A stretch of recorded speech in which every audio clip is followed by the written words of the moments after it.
Pse u zgjos Sazani dhe Zvërnesi? E para është të kontrollohet gjiri i vlorës prej sionistëve.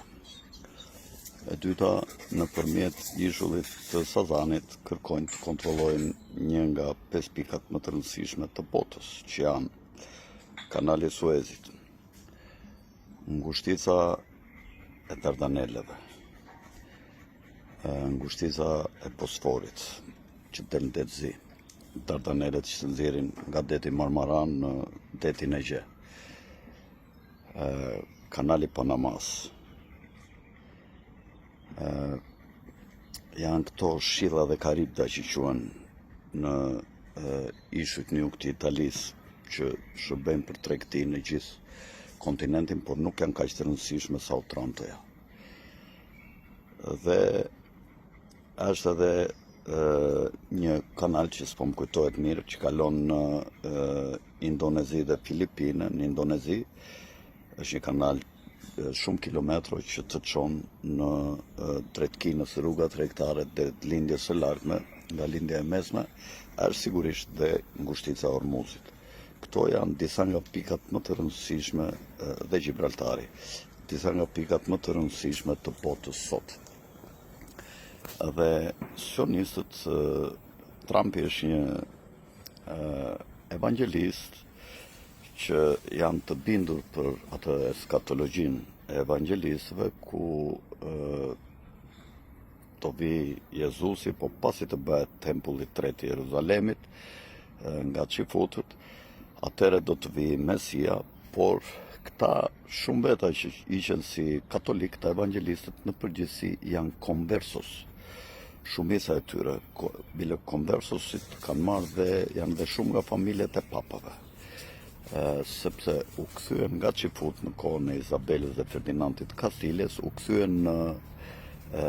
katolik dhe protestant dhe hynë në krishtërim, dhe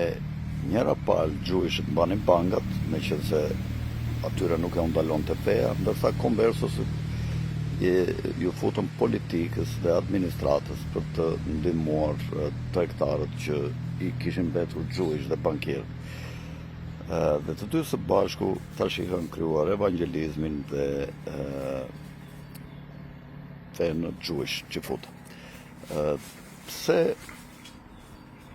këta e kanë vënë syrin në Trumpin? Sepse siç thash, është një rrugët më të rëndësishme dhe njëkohësisht kërkojnë të marrin gjithë detin. Fillojnë në Rjollës, fillojnë në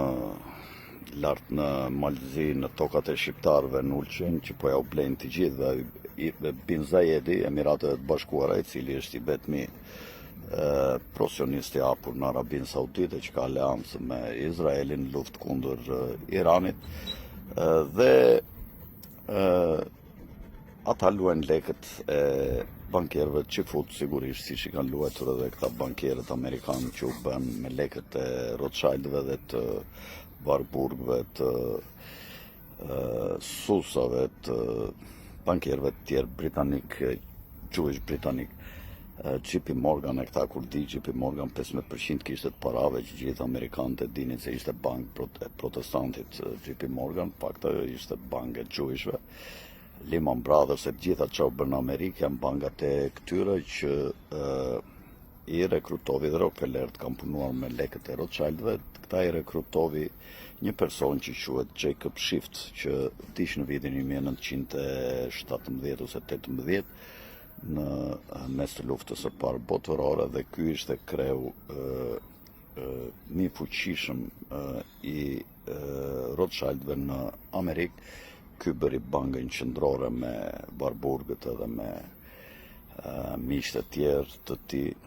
duke bërë atë komplotin e Jekyll Island. Po këta duajnë që të marrin të gjithë Adriatikun, është një komplot sionist. Nuk bëhet fjala këtu për investime, këtu bëhet fjala për të mbrojtur interesin e kombit shqiptar.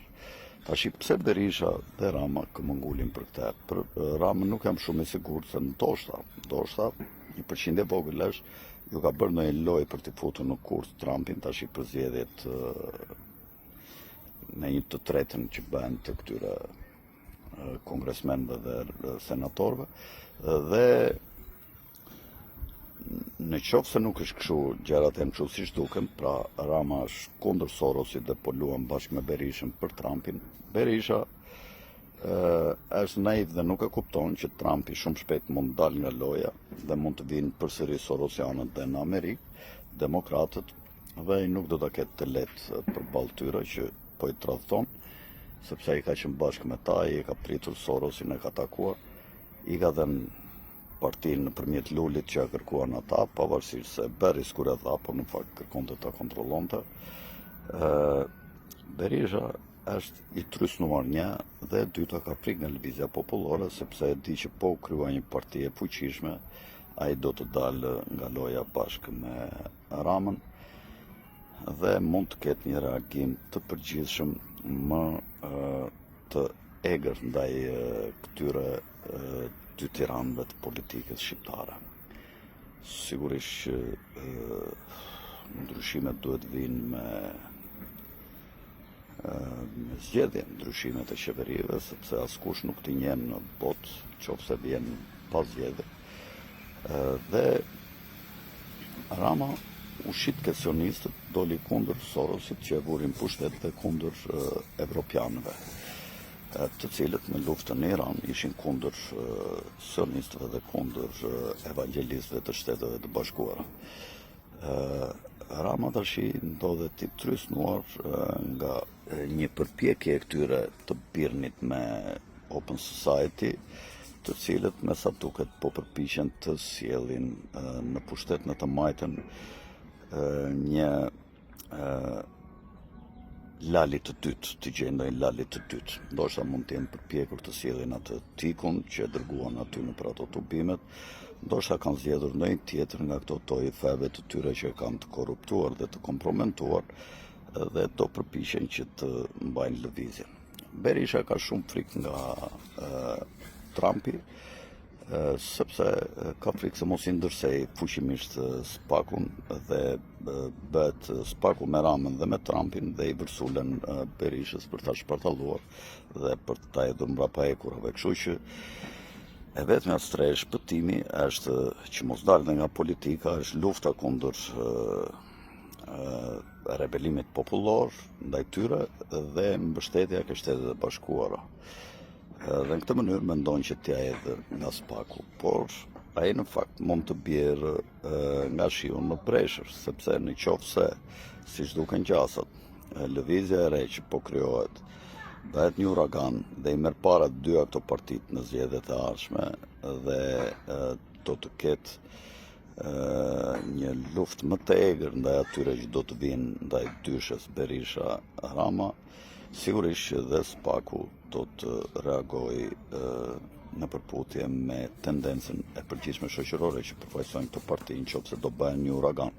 Dhe kështu janë gjasat që të ndodhë. Të dy, dhe Rama dhe Berisha, mezi po presin ambasadorin e ri që të vijë, që t'i shpëtojë. Ambasadori i ri, që është një ushtarak, ka pasur objektiva tjera para se të nisësh, por tashi sigurisht që ka ndryshuar objektivi. Familja Trump e ka kuptuar në vlerësimin dhe gabimin që bën me shqiptarët, duke i konsideruar si dele bashkë me këtë naivin këtu me piktorin, dhe menduan të bënin në ati ishull me tunele shumë si ka qefa ju Epsteini, dhe këta kanë qenë miqtë e Epsteinit, ju e dini, shumë mirë, Trumpi, Ivanka, Xhareti, kanë qenë vizitor të rregullt ishullit Epstein, dhe kështu ka qenë një ishull me tunele poshtë dhe njëkohësisht dhe objektivat janë një të ardhme të afërt, sionistët të kontrollojnë gjithë Otranton dhe gjithë tregtin që bën Evropa veriore me nëpërmjet detit Mesdhe nga portet e veriut të Italisë ose të Slovenisë dhe Kroacisë. Por tashi ambasadori amerikan do të vijë me ndonjë objektiv të përcaktuar, o do vi me mlef i dërguar nga familja Trump për të shpëtuar Ramën dhe Berishën dhe ndoshta edhe për të vazhduar investimet, ose mund të kenë ndryshuar një kurs dhe kam parë që ka një reagim të madh botëror për këtë dhe një respekt të madh për rebelimin e shqiptarëve nga të gjithë bota që po i bën një digës sionistëve për sundim botëror, ndoshta e kanë kuptuar që s'duhet të shtojnë zullumin dhe ai mund të ri asnjanës, mund t'i ndihmoj në mënyrë të fshehtë, por jo të hapur, sepse politikës amerikane, administratës amerikane interesojnë gjithmonë popujt dhe jo liderët e momentit dhe ka shumë mundësi që ata, kjo kam shumë gjasa që ambasadori amerikan të jetë indiferent ose dhe në mbështetje ty në bashkëpunim me ata që do të drejtojnë në këtë lëvizje të madhe popullore, ata që do të drejtojnë politikisht, se sigurisht kjo lëvizje është politike, nuk bëhet tashmë vetëm për Zvërnecin, po bëhet për të gjithë Shqipërinë, për të shpëtuar të gjithë shqiptarët. Dhe ju them dhe një gjë, dhe në qoftë se arrin dhe e mposhtin lëvizjen, gjë që s'ka për të ndodhur, por dhe po e mposhtën, duhet të dinë që aty do të jetë thëngjilli, nuk do të shuhet. Edhe prap patriotët, nacionalistët do të ngrihen dhe do t'ju tregojnë të gjithëve këtyre që punojnë kundër tyre, kundër popullit shqiptar, që nuk ka fuqi që ta vënë në gjumë popullin shqiptar dhe ta mposht popullin shqiptar. Tung tung.